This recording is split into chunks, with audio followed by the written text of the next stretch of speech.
This is one way. This is one way, right? And a big problem, because many of these plasmids carry resistance to antibiotics. But it can happen with any of the other. It can happen through transduction through a bacteriophage. If the virus inserts its foreign DNA, and that foreign DNA codes for an enzyme that gives it the ability to survive more than the neighbor, that species will also evolve into a population that has this favorable trait. Or transformation, if it's a competent cell that takes up foreign DNA from its environment, and this foreign DNA has the gene that codes for capsules, now this non-virulent species has become virulent, and all generations after it will have the same virulence due to the capsule. And that's the example we saw in the lecture. Was that the mice? The mice. Okay. The mice was just there to show us What was going on? what's happening. Yeah. The mice is not the main point. The main point was transformation by And they got the taking up foreign capsule. DNA that codes for capsules. All right, and that's in a controlled environment. This is happening in our environment without us knowing. Inside of our bodies, and our water, and our soil. Questions about what we just covered? We're going to see plasmids again right now. Because as humans, we learn about something and then we use it to our advantage and we manipulate it. So now that we know about plasmids, we can use a plasmid as a vector to move DNA from one organism to another. So biotechnology, the technology that manipulates life, right? Biology, study of life. I know it's the next one. So it says and recombinant DNA, but really we recombine DNA from multiple species as one of our tools in biotechnology. So biotechnology used to delete a gene that causes disease, gene therapy, right? The point there was deleting. We can go in and delete a gene that causes disease. Or we can go in and insert a gene that gives an organism a trait we desire, a trait that allows it to make a product that we desire. Right? You've heard of GMOs? Yeah. So GMOs, it's not just our tomatoes and our corn, although most of the corn we have is a GMO. We've modified our agricultural crops so they can grow bigger, so that they can grow during the winter time instead of freezing over. So here's an example just to visualize. Not that it will be on the exam, but to visualize. We have a tomato that has genes from salmon. Salmon is a fish that lives in really cold water. The salmon can survive in really low temperatures. So they've taken the gene from salmon and they've inserted into the tomato genome, and now the tomato can survive really low temperatures so that the tomato crop doesn't freeze over. We've made a GMO, genetically modified organism. What did we modify in this case? The tomato. How did we modify it? We inserted gene from the fish, right? Salmon. You're not eating the salmon, but what if you're vegan and you don't want anything to do with killing animals, right? Well, in order to make this, there was many studies, and there's salmon DNA in your, what if you're allergic to salmon and you're consuming a tomato, unknowingly that this salmon's gene is in your tomato, right? Now, ideally they do test, but there's still allergies that come up. Yes, hand somewhere. Would it somehow change the flavor and taste again? I mean, potentially, if the gene had anything to do with flavor. I haven't read about a tomato tasting like fish, but yes. Would that be like a mutation or no? When you're That inserting would not be a into- mutation. Great question, and I get that question. What I just described, would we say it's a mutation? No, because we've engineered this organism. We've used technology outside of the natural mutation to change the genome. right? We've inserted this gene into a genome. In mutation, again, through spontaneous DNA replication, Carcinogen. radiation, chemicals like carcinogens, those cause mutations of the natural genome. Oh, so that's something that could just naturally occur, not basically using a lab. mutation. Yeah. Okay. I mean, how natural are you exposed to radiation is how natural is that? But you're not changing the genome intentionally. You're The not forcing mutation it. is unintentional change, Okay. not due to men trying to change it. Does that make sense? Yeah, so it's something that could just occur on its own, rather than forcing, actually going into the. With an intention Yes. of changing it. I just wondered, because if you're inserting it, does that cause a frame shift, and then do you have different codes, or like does the tomato So when they're doing this become something whole else? business, they need to insert it in the correct location. So they need to know the organism they want to change. They need to know that genome. They need to know Where to put it? all of the possible products of that gene before they do this, or before they insert. And we're going to learn a little bit of how. How do they change it? But so here's some vocabs, right? So biotechnology, using, it says microorganism cells, cell components to make a product. The products would be food, antibiotics, vitamins, and enzymes. Related to what we've learned. So we've learned about the prokaryotic cell. We've learned about the eukaryotic cell. We've learned about their genome and chromosomes, right? So what are we using? We're using the cell's genome, choosing the genes within those genomes that code for a vitamin or an enzyme or an antibiotic. Right? I can take a human gene, place that human gene into E. coli's genome, and now I have an E. coli that can make drugs for me. Right? We'll go over more. But how? So how do they change these organisms? Using recombinant DNA. In brief, it's inserting genes, modifying genes. Again, I said earlier, if there's a gene that codes for a disease, they can turn off this gene or delete the gene. And not just inserting, so inserting, deleting, and turning off. These 2 bullet points here, you should be hopefully thinking about, and probably not, but gene expression, right? We've learned about gene expression, transcription, and translation, and it's not just memorizing DNA, mRNA, polypeptide, right? It's more than that. It's understanding that now that we understand transcription, we can manipulate transcription.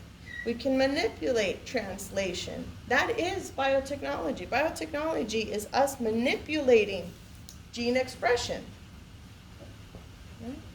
By choosing which genes are expressed. We've learned about gene regulation, the lac operon, right? That's the cell regulating when a gene will be expressed. But if we understand that mechanism, we can manipulate it. But most biotechnology or us modifying an organism uses vectors. Vectors, in general, the word vector is anything that moves something from A to B, right? From location 1 to location 2. For example, so you can conceptualize vector. The mosquito is a vector for malaria, right? Well, for us, plasmids that we synthesize, that we manipulate, help us move desired genes from one organism to the other. Okay? So vectors, anything that's moving something from one place to another. Biotechnology, plasmids move desired genes from one organism into another. And then we create clones, right? I can take an E. coli that makes drugs. Well, I'm going to clone this E. coli. I'm going to keep the culture thriving because I've created this E. coli that has the potential to make my desired product. And here's some examples. So the first ones are examples within agriculture, and then animal husbandry, and other food products. I always focus on the first one. It's pretty cool and I think easy to understand. So the product is cotton and corn. So you have a crop of cotton, a crop of corn. And they are able, this crop is able to produce BT. BT is a toxin against pests, like those insects that eat the crop, right? So before we have this ability to use biotechnology to modify the cotton and the corn, we would have to spray the crops with pesticides to kill the pest, right? Costly, those toxins might have adverse effect to us. So instead, they've made it so that the cotton and the corn can express the toxins themselves. Now I don't need to spend money in making a chemical and flying it over my crops. The plant themselves will deter the pest. How do they do this? With biotechnology. Inserting a gene from Bacillus thuringiensis. So there's the origin. Anytime we go through an example, starting right now, know the origin of the gene and know the organism that's being modified. And modified to do what? What's the product? Okay? So the origin of the BT toxin comes from Bacillus thuringiensis, a bacteria. They found this bacteria, that when this bacteria is on the plant, pests don't eat it. So they took the bacteria, they studied it, they found the gene that codes for these toxins. They take the gene out of the bacteria, out of Bacillus thuringiensis, and using vectors, they insert it into the genome of the cotton. They insert it into the genome of the corn. And now this corn grows to make a trait that was originally a bacterial trait. Yeah? And it doesn't harm Well, you haven't heard anything yet, us? You haven't lived long enough, right? I guess. I mean, it is fairly new. Right, but you would think that they did enough tests that it doesn't harm us, but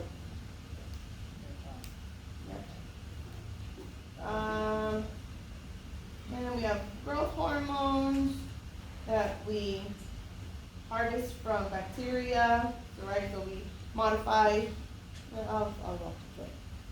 So now we have a gene of origin that comes from cattle or comes from pigs, swine. The gene that codes for a hormone that allows them to grow, right? But the animal's going to make this hormone at its necessary level. It's not going to make more than it needs. It's not going to get bigger than it needs. So we take the gene that codes for the growth hormone, we insert it into bacteria. E. coli is used mainly. Now the bacteria makes the hormone for us. It's making the drug for us that we can then inject the cattle and the swine with so that they can grow bigger and we can get more in it. And bacon and cheeseburgers. I'm not hungry.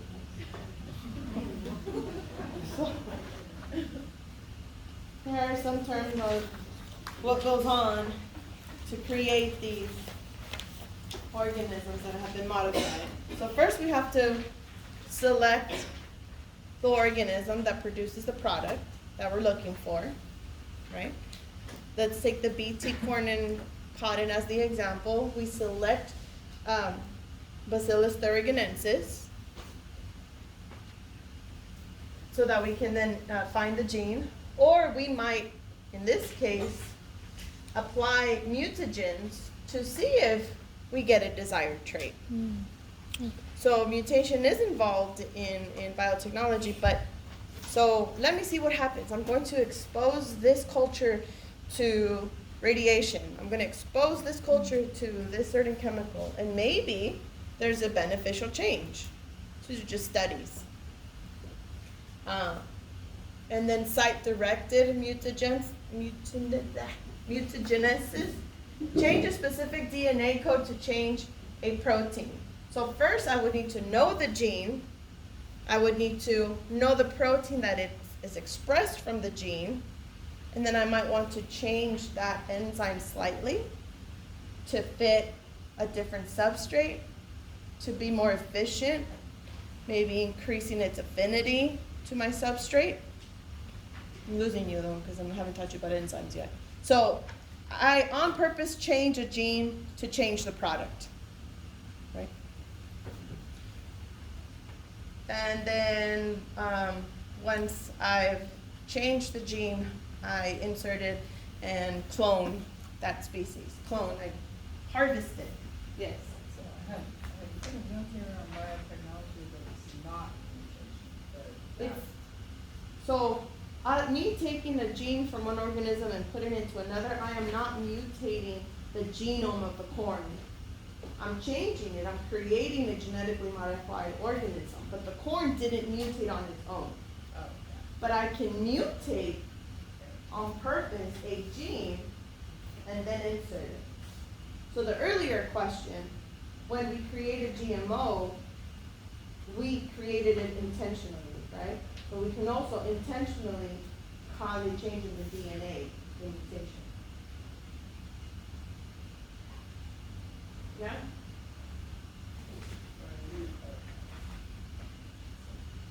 So I study a gene, I study what it translates into, and then I know the specific shape of the product.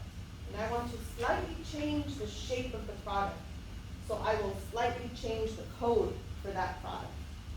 Intentionally, site-directed nucleogenesis. So biotechnology can consist of intentional mutation. Of a gene. But then the different part of it is, I take a gene that naturally occurs in these organelles and I insert it into corn.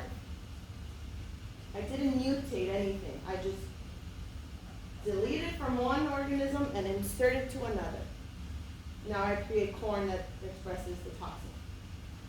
And that's not mutation. Write it out so that you keep those two separate.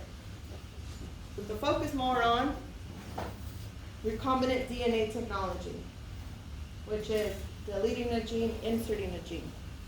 And then a side note, which you still need to know, is I can create a gene. Pretty much that's what they're doing.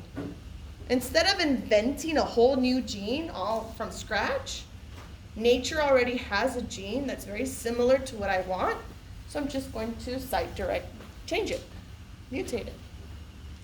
Is that like a point-based kind of, or even? It depends, Okay. right? Is it involving just one amino acid? Is it involving The whole 100 gene. amino acids? And I'm taking amino acid because that's the goal, right? To change the amino acid sequence from changing the DNA sequence.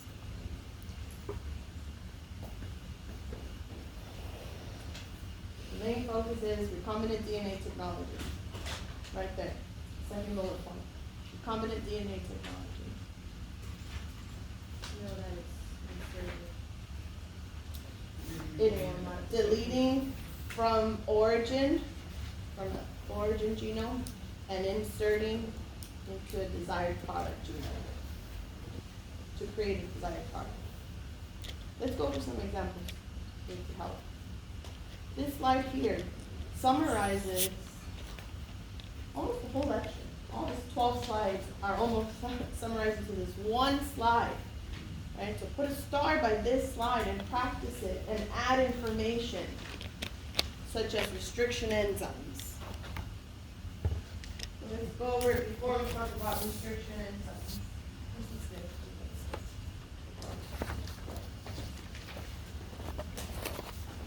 End goal is down here, right? End goal is to make crops that are pest resistant.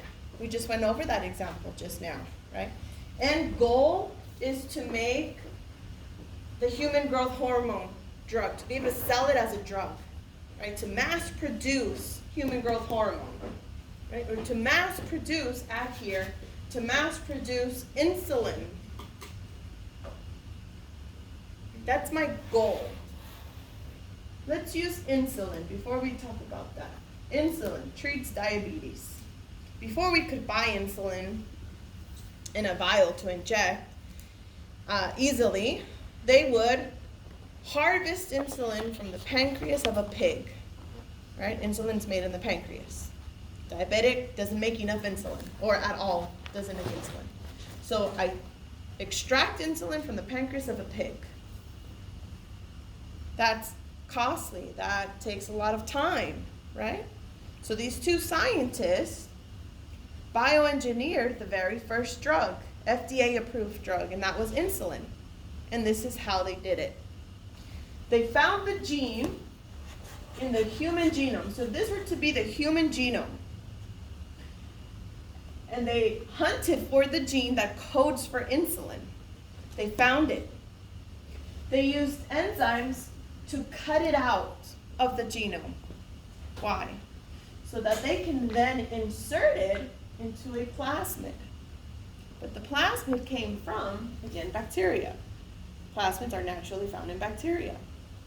So they take a plasmid from a bacteria out, they insert this orange piece, which is the gene, let's say for insulin, into the plasmid. Now they reinsert the plasmid that now carries the human gene back into the bacteria. Why? Because now the bacteria can divide, and make many copies of the plasmid that has the human gene for insulin. They then create and harvest protein products of a gene, right? With the insulin example, this bacteria, if it's E. coli, can start to express insulin. Imagine the bacteria, your cultures that you've been setting up. Imagine if I have the E. coli that carries the plasmid with the human gene for insulin. I can go grab that plate, and now that plate is full of insulin. It's probably not that simple, but there's tons of insulin made overnight for me. Now I can harvest the insulin, right? It says harvest, the protein product. Insulin would be the protein product, and I can sell it as a drug. Yes? Make sense? And we have different types of drugs produced this way. A lot more cost effective than removing it from the pancreas of a pig. Now I can treat diabetes. Human growth hormone. Now I can treat dwarfism and anemia. I'll show you some other ones in the other table. And then, so focus on these two. Now let's walk over the agriculture example. I have a bacteria that produces a plasmid. In this case, the genome would be whose genome? Let's go back to the Bt crystals.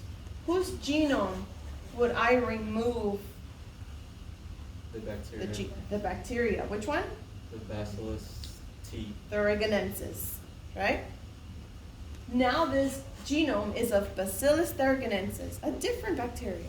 I find the gene for Bt crystals. I insert it into the plasmid that I removed from this bacteria.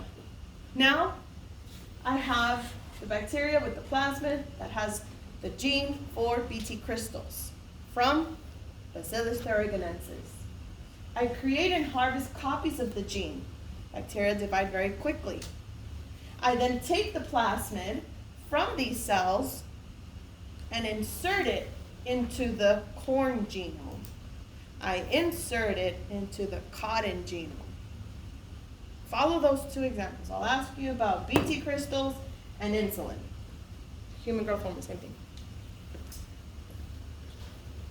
What is the origin? What is the purpose? Right? Agriculture use. The product is a crop that's resistant to pests. Human origin. To make the product of insulin. Purpose to treat diabetes. And there's many examples. But those are the two of that. If you focus on those two, because they're the opposite, and then I'll be able to see if you can totally grasp it. So how do I cut? What did they use to cut it out and to insert it? Restriction enzymes. Question? Yeah, when we take it from the gene, like the first one, do we just insert it back to the same bacteria, or? It depends, right? So they're Bacillus thuringiensis, and they probably used E. coli. E. coli is one of the main ones used for everything. And we're gonna see why right now. Huh? Because it replicates. We said it divides in 20 minutes, right? That's one reason why we use equal life. And you'll see on the table in just a bit. But first, here, how do we cut out of the genome? How do we cut a piece of the plasmid and insert? We use restriction enzymes. There's different restriction enzymes that come from different species of bacteria,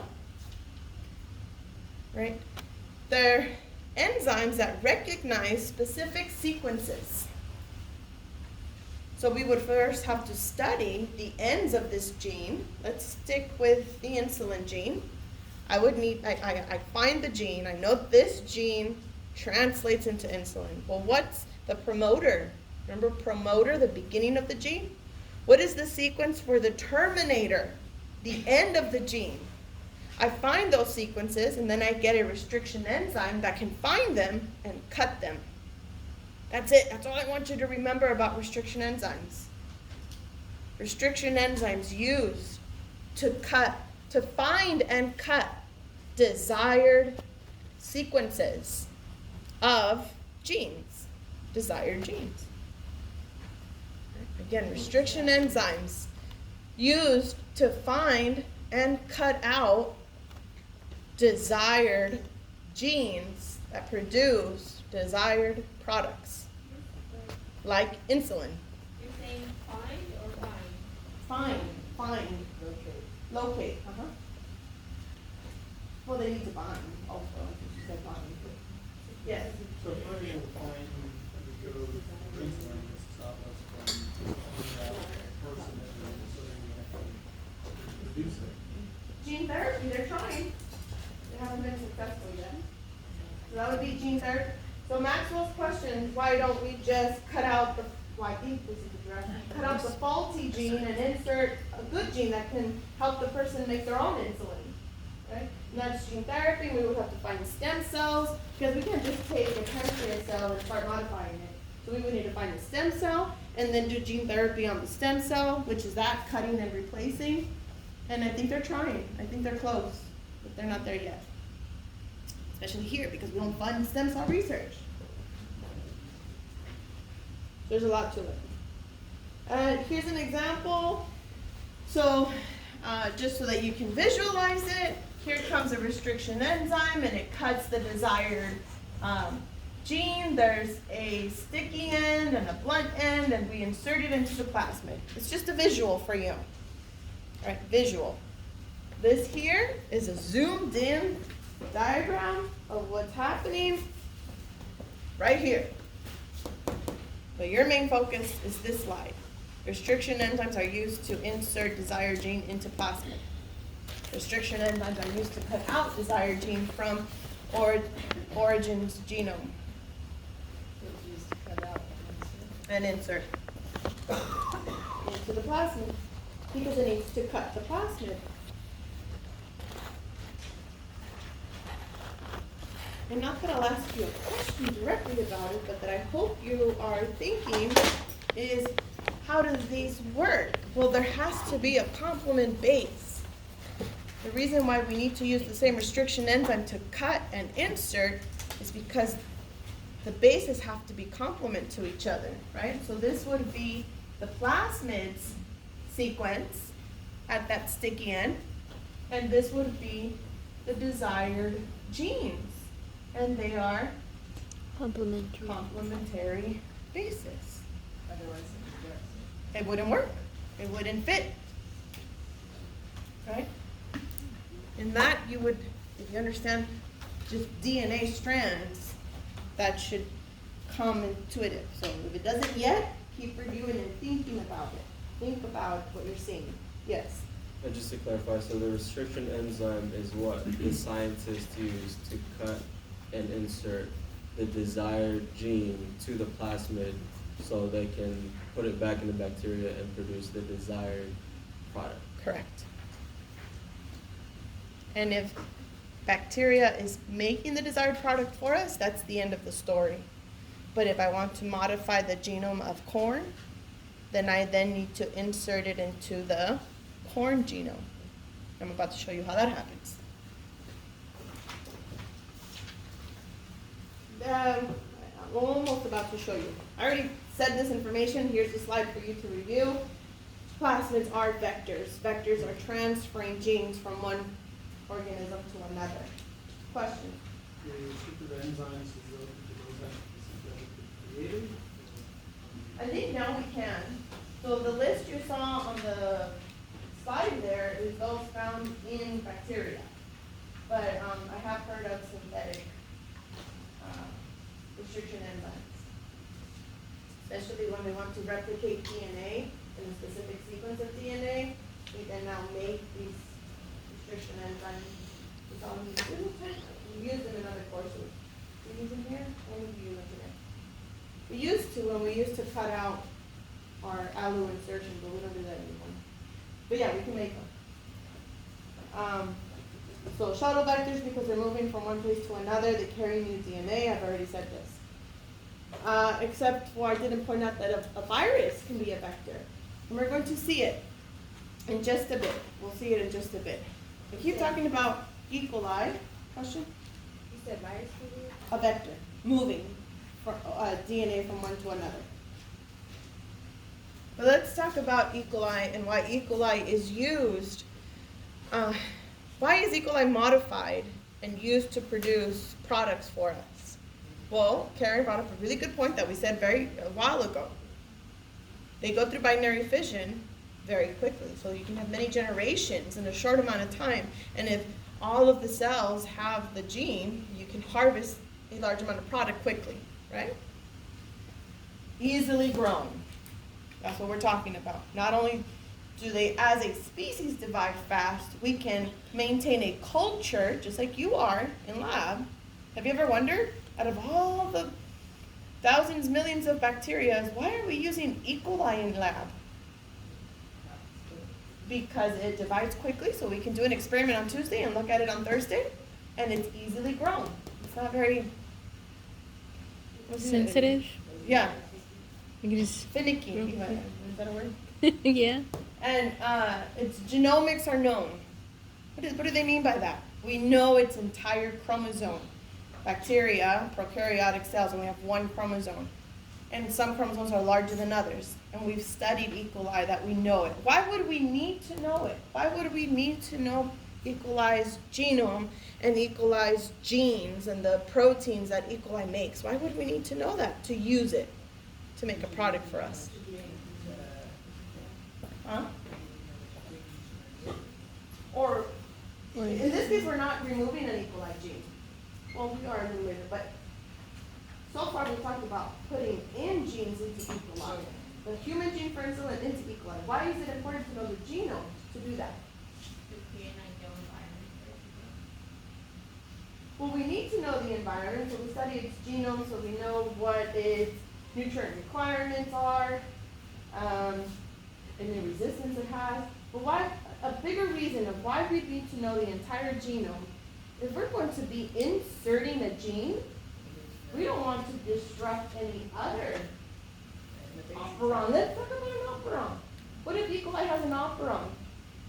Who's, the operator, the promoter sequence, the operator sequence, and the structural gene sequence, they need to be in that order in order for that operon to work, right? Well, here I go taking my human gene for insulin and insert it right in between the promoter and operator.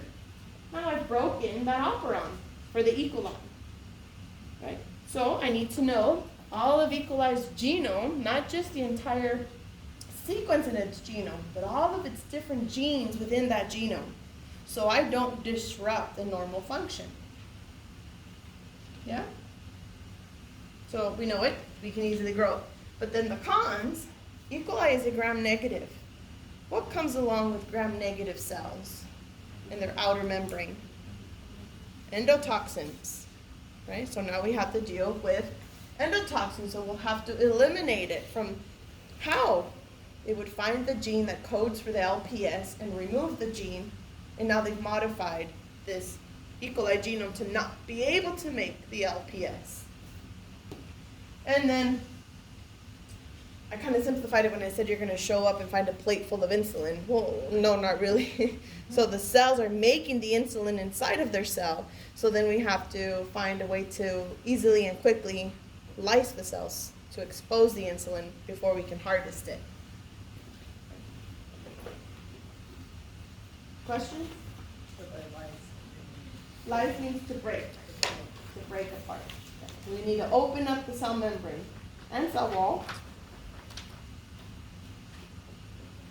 So we focus a lot on E. coli because it's used widely, but we have used other organisms. So here, Saccharomyces cerevisiae is yeast. It's the yeast that we use to make alcoholic beverages and the yeast we use as baker's yeast to rise your bread, right? It's a unicellular fungus. So again, being one cell big, it's going to be easily to grow, and we know its genome. A benefit of using yeast instead of a bacteria is that the eukaryotic genome of yeast is more similar to all other eukaryotes, including us, right? Our genome is more similar to this yeast than the bacteria because we're both eukaryotic organisms. But it's still not as easy as E. coli, which is why we use E. coli more. We have some products made using mammalian cells. A con is that they're harder to grow. We don't have any mammalian unicellular organisms, right? A mammal is a mammal and it's made up of many tissues and organ systems. We can try to harvest single cells, specifically stem cells, and grow them in a dish, but they're a lot harder to maintain because that's not their natural state to be in a unicellular state, right? So they're harder to grow. But they're more likely to be used to make products for medical use, and we're even closer to our human genome. We're mammals, but they're limited because they're harder to grow. Yes? So for the Saccharomyces, is that why like the bread gets mold like after like you know how you start seeing the green? No, so That's the different. mold, we're actually going to learn about bread mold later. Oh. It's a completely different type of fungus Oh, okay. that causes the mold. You said it We the use- alcohol and the- We use it to rise bread because as it breaks the sugar, it makes carbon dioxide, which is a gas, and it gives the bread air. Oh, okay. Uh-huh. And then the green mold, which is called black mold, but it turns green, is a completely different species. Okay. Yeah. And we'll learn all about that guy. And then plant cells, again, it's eukaryotic organisms. They're easier to grow than a mammalian cell, and we can grow them at a large scale, but not as easy as yeast or E. coli. Here, like, whoa, that's a lot, I didn't even read it. But I wanted to point out things that we've already talked about, and then a couple of new ones. So the ones we already talked about, human insulin, here. Therapy for diabetes, better tolerated than insulin extracted from animals, and it's produced by E. coli. You should know all about it, because I've been going on and on about it, right? Another one that I've mentioned is the human growth hormone, also produced by E. coli, human growth hormone, to help those that have dwarfism, or even those that have AIDS and aren't able to metabolize lipids very well, and they're losing a lot of weight, so they are given this hormone. And then there was one more. Because those are pharmacological juices. So then I wanted to highlight two made by yeast, Saccharomyces cerevisiae, and that was vaccines. Where are they? I found it. Oh, right here. The Hep B vaccine. I think if your child is like days old and they get their first Hep B vaccine, right? Yes? No? No? I think so. Yes.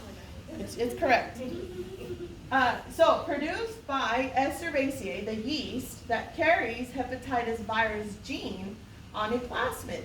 So we've inserted a plasmid into the yeast, and now we can inject a patient with it, and it's a vaccine. So we're not giving them Hep B, we're just giving them the gene that codes for a protein in Hep B so that your own immune system can recognize it as an antigen and start making a memory of it. So we'll talk about that again when we cover immune system. And then one more vaccine.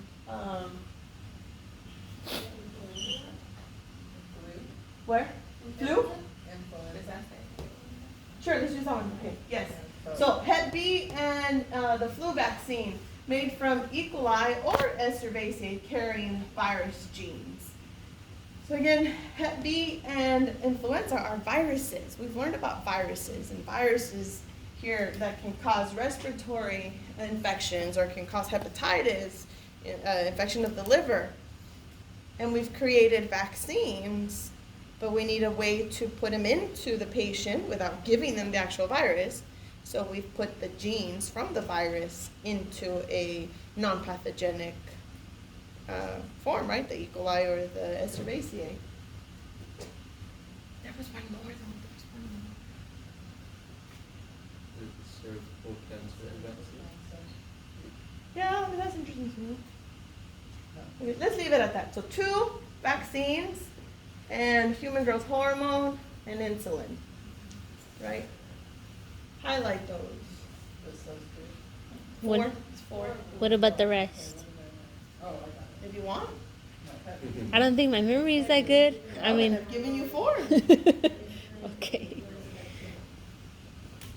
So human insulin and growth hormone, Hep B and the flu. Vaccines. Okay. So 2 drugs, proteins are the products, and then 2 vaccines. Okay. So earlier Joseph went through the rundown of how we cut out a gene, insert it into a plasmid, put it into a bacteria, now the bacteria replicates and makes the product. And I said that's the end of the story for making insulin and human growth hormone and even the vaccines, right? That's the end of the story. But when we want to modify the genome of a eukaryotic organism, like the corn plant, so that it can create Bt crystals, which are toxic to pests, there's more to the story. And here's the more. So we've done this part. So here is an example of a species of bacteria that gives plants tumors. And we'll bring this guy up again later, but for now, a bacteria infects a plant and gives the plant tumor, right? A cancer. And this is the tumor. Did you know that plants can get cancer too? No, Well, now I you had know. no idea. And why? Because this bacteria is able to go and disrupt mitosis of this plant, right? Well, it's able to go in and influence cell division. It's able to go into the cells. That's the main point there. It can go into plant eukaryotic cells. So what do? We're going to use it. First, we need to remove the plasmid. Then we're going to cut this tDNA, which, from what I gather logically, is that it's involved with cleaving the cells. Again, our main goal is to get into the corn genome. In order to do that, I need to get into the cell, into the nucleus. So I need something that can dig into the eukaryotic plant cell. And here it is.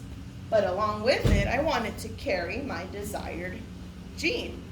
In this case, the gene for Bt toxins from B. thuringiensis. So here would be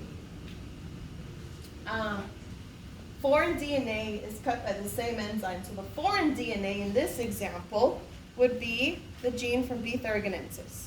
I inserted, along with the tDNA, back into the plasmid. Now I call it a recombinant plasmid because there's the original plasmid and the gene from the B. thuringiensis for this example. I insert it back into the bacteria that gives plants cancer. But really what I'm looking for is its ability to insert that plasmid into the genome of the corn. So this would be the corn plant. That would be the corn nucleus with the corn chromosomes. That bacteria has the ability to insert that plasmid into the chromosome, and now I get a modified organism that expresses the desired product. How many times did I say desired product? So once you infect the bacteria with this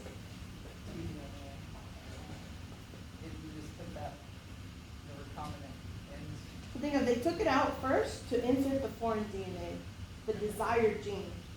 And then they put it back in, and the bacteria itself has genes that code for enzymes that allow it to dig through the plant cell and then insert that plasmid into the plant's genome. What was the desired gene? The BT crystals. Right here are other examples. These are other examples, but we're focusing on this example. So was this also to breaking into for the corn, for the cotton? To Yeah, the, that's the example for the that I'm- pesticide? So Oh, okay. for the BT toxin, this cell would be a corn cell or a cotton cell. Oh. This is like a generic example, right? They're not giving you a specific species, and these are some examples here.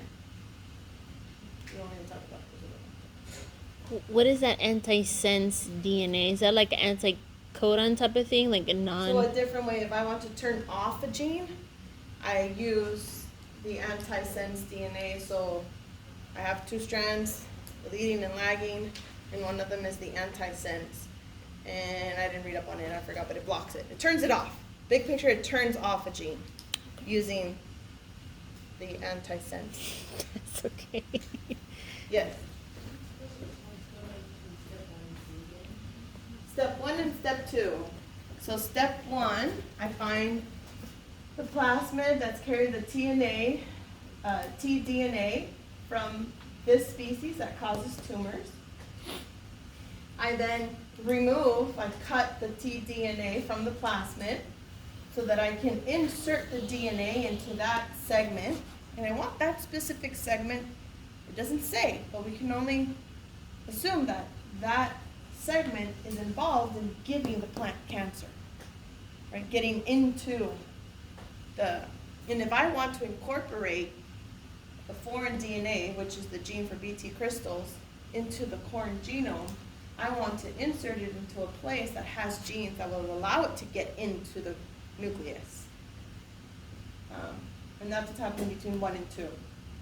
I am modifying that piece of the plasmid by inserting the foreign DNA and then reinserting them both together back into the plasmid, complete plasmid, and then back into the bacteria that will replicate and has the ability to insert that piece of the plasmid into the corn genome or the cotton genome.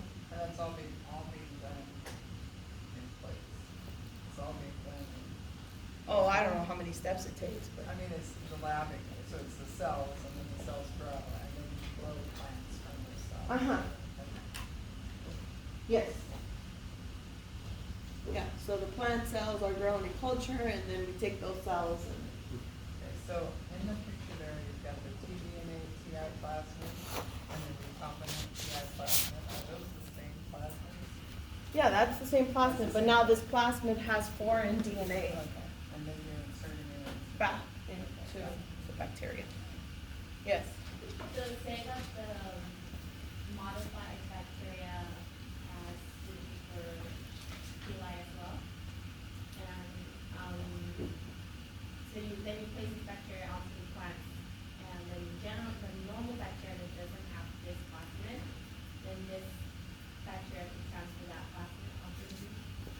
Yeah, but you wouldn't put this, I mean, ethically, you wouldn't put this bacteria out into the natural world. This is all in a lab, and what you're putting out in your field is only the modified plant cell. Now, the plant cell shouldn't be able to start spreading. In fact, Monsanto makes all of its crops so that we can't steal from them. So they make them infertile by shutting off genes.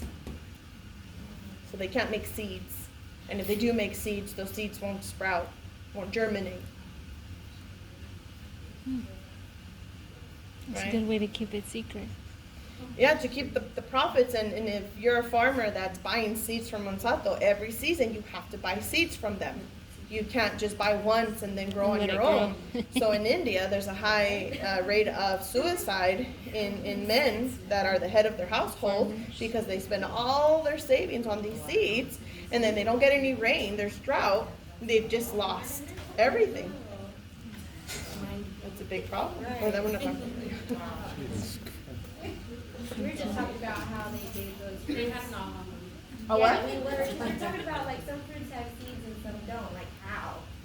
How is that? Well, different ways. So they have done.